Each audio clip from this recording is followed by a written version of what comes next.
Vamos a ver rápidamente el síndrome de vena cava superior. Esto lo vimos de manera extensa en los videos anteriores, ahorita nada más va a ser como un repaso. Síndrome de vena cava superior va a ser por una obstrucción de la vena cava superior. Y esto puede ser por una compresión de la vena cava superior, compresión de la vena cava superior, o puede ser porque tengamos un trombo en la vena cava superior. Si tenemos un trombo en la vena cava superior, generalmente es porque dejamos un catéter por mucho tiempo en la vena cava superior y esto predispone a formar un trombo. Si tenemos compresión de la vena cava superior, generalmente va a ser por malignidad, o sea, va a ser por un tumor. Y ese tumor va a ser un tumor mediastinal o un tumor de Pancoast, que es lo que vimos en el video anterior, el tumor de Pancoast. Entonces vamos a poner un esquema. Aquí está el corazón, aurícula derecha, aurícula izquierda, ventrículo derecho, ventrículo izquierdo, y aquí está la vena cava superior, aquí están los pulmones. Si tenemos un tumor aquí en el ápice, este se llama tumor de Pancoast, y esto puede comprimir la vena cava superior. Entonces, ¿cómo se va a presentar el paciente? Si tenemos compresión de la vena cava superior, va a aumentar la presión en la vena cava superior.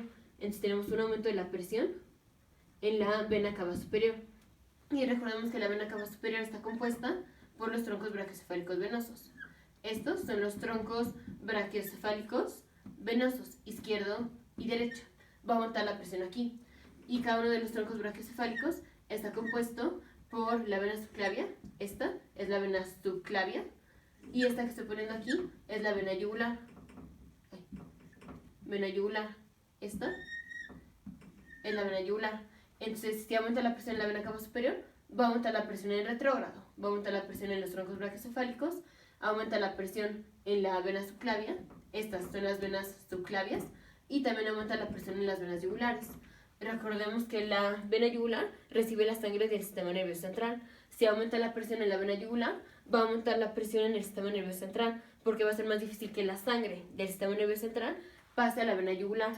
Entonces vamos a tener aumento de la presión en la vena yugular, y por tanto vamos a tener un aumento de la presión intracraneana. Si aumenta la presión intracraneana, podemos tener ruptura de las arterias, o ruptura de un aneurisma. En cualquiera de los dos casos, ruptura de la arteria o ruptura del aneurisma, el paciente puede tener hemorragia subaracnoidea. Y también tenemos un aumento de la presión aquí en la vena subclavia,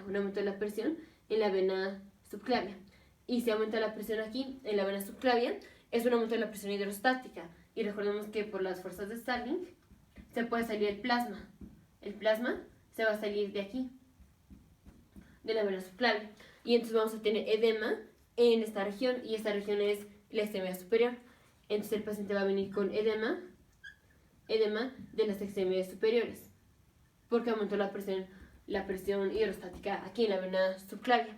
Y va a ser bilateral porque pasa de los dos lados, porque la compresión de la vena cava superior afecta a los dos troncos brachiocefálicos, y cada uno está compuesto por su vena subclavia y su vena yugular. Entonces va a ser bilateral, esto va a ser bilateral.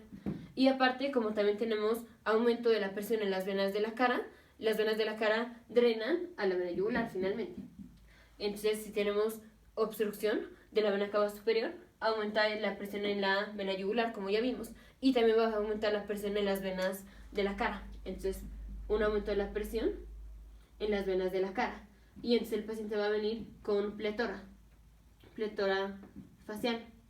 Otra característica es si al paciente lo presionamos, ya sea en la extremidad superior, en el cuello, en la cara o en el tórax, o sea, en la zona afectada, vamos a tener, se van a ver las huellas blancas, y no se va a volver a poner rojo cuando nos comprimimos.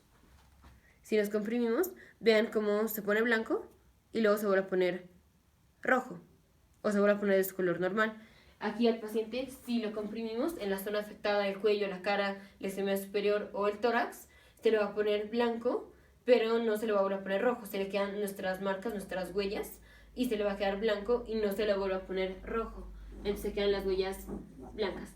Y como el paciente tiene aumento de la presión intracraneana, va a venir con confusión, cefalea, y puede tener mareo. Y obviamente esto es una emergencia médica. Una emergencia médica, pues porque está aumentando la presión intracraneana.